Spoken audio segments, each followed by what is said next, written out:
और चलिए रुक करेंगे, इस बीच आ रही है एक बड़ी खबर की ओर। आपको बता दें, कोरोना वर्सेस कोरोना वॉरियर्स। जी हाँ, आपको बता दें कि कोरोना वर्सेस कोरोना वॉरियर्स निभा रहे हैं अहम भूमिका। इस समय जब संक्रमण का खतरा काफी ज्यादा बढ़ गया है, जान जोखिम में डालकर देश की सेवा कर रहे हैं कोरोना वॉरियर्स। और इन कोरोना वॉरियर्स में आपको बता दें, चंडीगढ़ पीजीआई के नर्सिंग ऑफिसर की जुबानी आपको बता दें कि 26 अप्रैल से है क्वारंटाइन।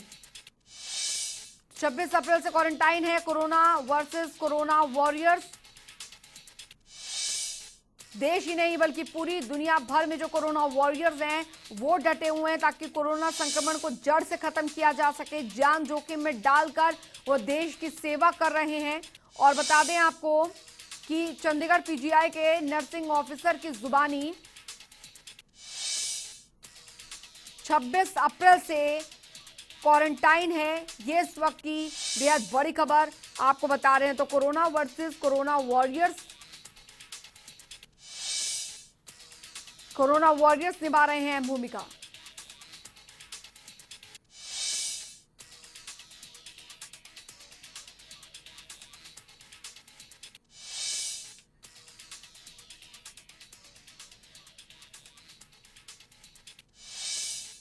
जगदीश चौधरी जी, नर्सिंग ऑफिसर हमारे साथ चंडीगढ़ पीजीआई से इस बीच सीधे जुड़ गए हैं। बहुत बहुत स्वागत है जगदीश चौधरी जी आपका जनता टीवी पर।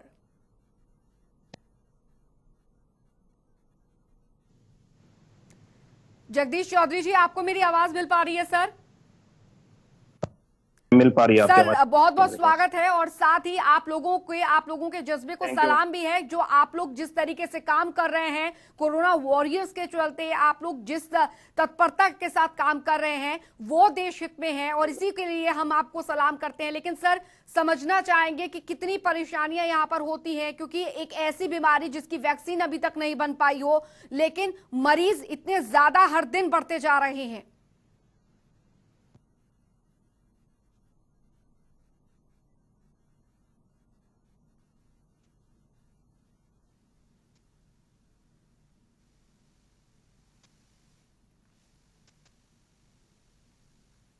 चलिए, लगता है तकनीकी दिक्कत की वजह से शायद जगदीश जी आपके पास हम दोबारा आएंगे, कोशिश करेंगे, क्योंकि तकनीकी दिक्कत की वजह से आपकी आवाज हम तक नहीं पहुंच पा रही है। लेकिन फिलहाल हम कोशिश यहां पर करेंगे, जगदीश जी से हम दोबारा ये बात करेंगे, दोबारा कोशिश यहां पर करेंगे, उनसे जानेंगे कि आखिरकार किस तरीके से यहां पर काम होता है, क्योंकि लगातार एक एक जो मरीज हैं वो यहां पर सामने आ रहे हैं और बहुत मुश्किल हो जाता है ऐसे समय में जब जिस बीमारी की वैक्सीन अभी तक ना बनी हो। और ऐसी बीमारी से फाइट अप करना बहुत ही ज्यादा मुश्किल हो जाता है। तो इसको किस तरीके से यहां पर काम किया जा रहा है और क्या क्या लक्षण इसके हैं, क्योंकि लोगों के मन में भी कई तरीके की भ्रांतियां हैं, क्योंकि नॉर्मल कफ फ्लू की बात भी यहां पर की जाती है। लेकिन जैसा कि ये भी हिदायत दी गई है कि आपको इस समय इस मौसम में इन बीमारियों से भी बच के रहना है, क्योंकि ये जो नॉर्मल कफ फ्लू या फिर वायरल है वो भी कोरोना के जो चांसेस हैं वो काफी ज्यादा बढ़ा देता है। लेकिन लगातार जो हमारे डॉक्टर्स हैं, चाहे पुलिसकर्मी हैं, चाहे सफाई कर्मी हैं, चाहे नर्सेज हैं, जो मेडिकल स्टाफ है, वो लगातार इस ओर काम कर रहा है कि कम से कम कोरोना से संक्रमित लोगों को बचाया जा सके। और यही आज हम जानने की यहाँ पर कोशिश करेंगे कि कौन कौन सी एहतियातन कदम जो हैं वो यहाँ पर उठाने आपको भी चाहिए, क्योंकि आपके जहन में भी सवाल होंगे कि अगर कोरोना संक्रमण का सबसे मेन लक्षण जो है वो क्या होता है। और कोरोना वॉरियर्स की ही जुबानी हम आपको सुनाएंगे यहाँ पर कि आखिरकार कोरोना के इस जंग में कैसे जीता जा सकता है, क्योंकि लोगों के मन में अभी भी ये सोच है कि कोरोना जो बीमारी है वो कितनी खतरनाक यहाँ पर हो सकती है, क्योंकि कोरोना संक्रमण का जो खतरा है वो भारत में ही नहीं बल्कि दुनिया भर में काफी तेजी से फैल रहा है। भारत में हालांकि लॉकडाउन के चलते और कड़ी तरीके से नियमों के पालन के चलते हालांकि कोरोना संक्रमण को कम करने की कोशिश यहाँ पर की जा रही है। और ये राहत भरी खबर ये भी है कि जो मरीज ठीक भी जल्द हो रहे हैं, लेकिन अभी भी ये जो खतरा है वो यहां पर टला नहीं है। और हमारी भी कोशिश ये है। और जगदीश चौधरी जी एक बार फिर से हमारे साथ जुड़ गए हैं। जगदीश जी, पूरी कीजिए अपनी बात सर।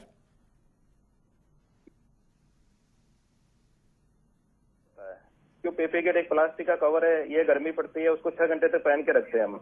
और उसके बीच में हम कुछ न खा सकते हैं, न पी सकते हैं, कुछ भी नहीं होना, वॉशरूम जा सकते हैं अगर अर्जेंट हो गया तो हमें 6 घंटे निकालना काफी चैलेंजिंग होता है। लेकिन देश हित के लिए राष्ट्र सेवा का हमें मौका मिला है, जिधर एक और कोरोना ने पूरी दुनिया को तबाह कर दिया है और हम मानवता की सेवा में लगे हैं, हमें बहुत अच्छा लग रहा है। इतनी इन परेशानियों को झेलते हुए भी हमें मजा आ रहा है काम करने का। जी जगदीश जी, क्योंकि हम जानना चाहेंगे, क्योंकि लोगों के मन में भी कई भ्रांतियां होती हैं कि आखिरकार जो सोशल मीडिया हो या आप किसी तरीके की इंफॉर्मेशन आती है कि आप ये करेंगे तो आप कोरोना से बच सकते हैं। आजकल नॉर्मल फ्लू भी काफी ज्यादा इन्फ्लुएंशियल हो रहा है, तो क्या डिफरेंस होता है, जो सिम्टम मेन सिम्टम्स यहाँ पे क्या है कोरोना के, क्योंकि अलग अलग केसेस में कोरोना के अलग अलग सिम्टम्स भी सामने आ रहे हैं, ऐसा क्या सही है, ये सच है? वैसे मैम सिम्टम्स नॉर्मल फ्लू और कोरोना के वैसे एक जैसे ही होते हैं। अगर जैसे अपन गर्म पानी पियेंगे, ऐसे अदरक वगैरह खाएंगे तो जैसे नॉर्मल फ्लू होगा वो ठीक हो जाएगा, अगर कोरोना होगा तो वो ठीक नहीं होगा। और साइनस सिम्टम जैसे ड्राई कफ होगा, फीवर आएगा, गला दुखेगा, ये नॉर्मल सिम्टम्स होते हैं कोरोना के। और बहुत सारे मरीज में कुछ सिम्टम्स भी नहीं होते फिर भी वो पॉजिटिव आते हैं। जो ऐसे लोग जिनमें सिम्टम्स नहीं होते वो कम्युनिटी के लिए ज्यादा खतरनाक होते हैं और उनको हम सुपर स्प्रेडर कहते हैं, क्योंकि वो पता नहीं कितने लोगों को इन्फेक्ट कर सकते हैं इस वजह से। जगदीश जी, क्योंकि अभी लगातार इसकी वैक्सीनेशन के लिए भी कोशिश यहाँ पर की जा रही है, लेकिन किस तरीके से लोग जो हैं वो इससे बच सकते हैं, क्योंकि अभी सब लोग होम क्वारंटाइन है, सब लोग अपने घर में रह रहे हैं, लेकिन जो लोग एसेंशियल सर्विसेज में भी है, क्योंकि आप लोग खुद लगातार ऐसे लोगों के संपर्क में आते हैं कोरोना संक्रमण को लेकर, आप लोग फ्रंट लाइन वॉरियर्स हैं, तो आप क्या सलाह देना चाहेंगे उन लोगों के लिए जो कि अभी एसेंशियल सर्विसेज में हैं, और उन्हें किस तरीके से प्रिकॉशंस जो है वर्किंग एरिया में भी रखनी चाहिए? मैम जैसे मैं यही सजेशन देना चाहूंगा कि आप कम से कम 5 फीट का गैप रखें। आपको कोई सामान देना हो तो दूर से रख के चले जाएं और फिर हाथों में ग्लव्स पहने, मुंह पे मास्क लगाए, बार बार हाथ सैनिटाइज करते रहे और सोसाइटी में किसी तरह के साथ मिलना नहीं करना चाहिए। इस तरह से आप बचाव कर सकते हैं आप। और अपने घर को सैनिटाइज करना चाहिए, डोर हैंडल है उनको साफ करते रहना चाहिए क्योंकि वो भी बहुत ज्यादा खतरनाक है। और अपना जैसे मोबाइल फोन है तो उसको घर पे ही रख के जाना चाहिए अगर ड्यूटी जा रहे हैं एसेंशियल सर्विसेज के, क्योंकि एनवायरमेंट बहुत ज्यादा खतरा हो गया अब, तो इस वजह से अपने मोबाइल वगैरह जो सबसे ज्यादा इन्फेक्शियस हो रहा है आज के टाइम में उसको घर पे रखना चाहिए। जगदीश चौधरी जी, क्योंकि एक और चीज यहाँ पर है, क्योंकि अभी ऐसी चीजें आ रही हैं कि जो एसेंशियल चीजों में भी आपके घर कोरोना पहुंच रहा है, चाहे सब्जी हो, जो बहुत जरूरी चीजें हैं, ऐसे में अब लोग ये सोच रहे हैं कि अब हम क्या करें, घर में सब्जी लाना भी जरूरी है, सामान लाना भी जरूरी है, कोरोना से बचना भी बहुत जरूरी है, तो ऐसे में आप क्या सलाह देना चाहेंगे सर?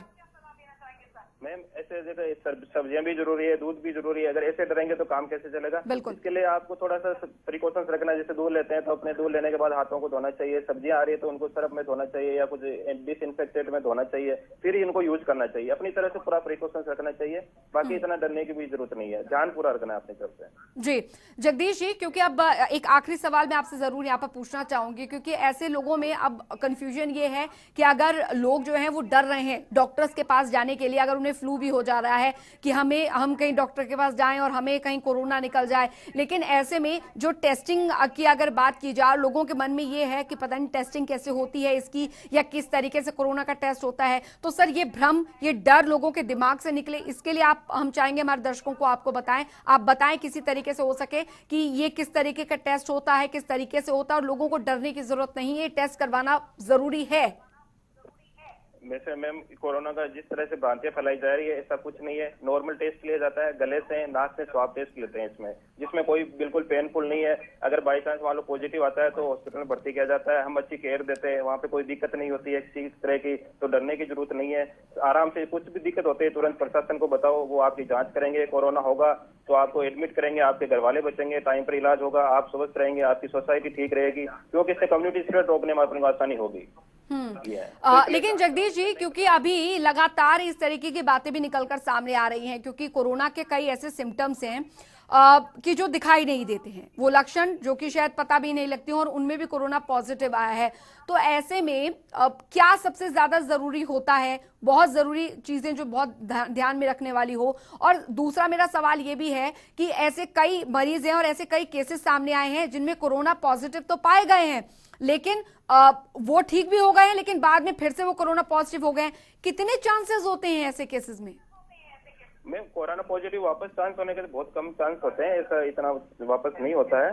लेकिन फिर भी थोड़ा अपने को ध्यान रखना चाहिए, ऐसी कोई किसी तरह की दिक्कत नहीं होनी चाहिए और आराम से इलाज, कुछ भी दिक्कत होने, मेरा तो यही कहना है प्रशासन को कॉल करे, कंट्रोल नंबर को कॉल करे, अपनी जांच करवाएं। और जो हॉस्पिटल में काम कर रहे हैं हमारे साथी, हर मरीज को कोरोना मान के या अपना प्रिकॉशंस रखें, एक मुंह पे मास्क लगा करके, हाथों में ग्लोव्स पहन के रखें, अपना पूरी तरीके से ध्यान रखें। बाकी हम हॉस्पिटल के मरीजों के साथ डायरेक्ट संपर्क में आते हैं, क्योंकि हमें मरीज को केयर देनी होती है। जैसे मैंने आईसीयू में ड्यूटी करी है, तो हम वहाँ पे जैसे मरीज है तो खा नहीं सकते, उनको पाइप से फीडिंग देते हैं, इंटूबेशन करवाते हैं, वाइटल साइन चेक करते हैं। तो उस टाइम हमारा जो पेशेंट का गैप होता है मैडम, वो 0 फीट भी नहीं रह पाता है। हम मरीज के बिल्कुल क्लोज कॉन्टेक्ट में आते हैं, फिर भी हमें हमारी जान को जोखिम में डाल के हम हमारी सेवाएं दे रहे हैं, देश हित में काम कर रहे हैं, हमें अच्छा लग रहा है। जी मैम, एक आखिरी सवाल मैं यहाँ और पूछना चाहूंगी, क्योंकि बहुत लोगों में इस तरीके की कंफ्यूजन है और आजकल जब से कोरोना वायरस का खतरा ये बढ़ा है तो लोग सैनिटाइजर का यूज बहुत करने लग गए हैं। अब ऐसे में कुछ लोगों का ये कहना होता है कि सैनिटाइजर से पूरी तरीके से जो कीटाणु है वो नहीं मर पाते हैं, या एक अच्छे सैनिटाइजर का चयन कैसे किया जाए। मेरे दो सवाल है सर, कि एक अच्छे सैनिटाइजर का कैसे चयन किया जा सकता है, और सैनिटाइजर या साबुन, इन दोनों में से बेटर कौन सा होगा जो पूरी तरीके से आपको सेव कर दे। ये 2 सवाल हैं सर। मैम सबसे पहले तो आप अगर घर पे रह रहे हो या अपने कोशिश करो हैंड वॉश करने की। सैनिटाइजर इतना इफेक्टिव नहीं होता है, क्योंकि एक टेम्परेरी होता है, वायरस उससे अपने हैंड से मतलब बिल्कुल क्लीन नहीं हो पाता है। एक साबुन से ही हैंड वॉशिंग से अपन उसको अच्छी तरह क्लीन कर सकते हैं। और अगर सैनिटाइजर ले रहे हैं तो मेडिकली सैनिटाइजर यूज करना चाहिए, क्योंकि इसमें 70% एल्कोहल, मिनिमम 70% एल्कोहल की जो क्वांटिटी है वो होनी चाहिए। इससे जो वायरस होता है वो डिसेंसिटिव हो जाता है, मर जाता है, उसका जो फैलाने की जो क्षमता होती है वो बहुत कम हो जाती है। इसलिए ये ध्यान रखना चाहिए कि इसमें कम से कम 70% सैनिटाइजर में इसमें एल्कोहल होना चाहिए आपके पास। चलिए बहुत बहुत शुक्रिया जगदीश चौधरी जी, आपका नर्सिंग ऑफिसर हमारे साथ जुड़े थे। और आप लोगों को सलाम, आपके जो काम है उसको सलाम, जो कि आप फ्रंट लाइन वॉरियर की तरह आप लोग लगातार देश हित में काम कर रहे हैं। और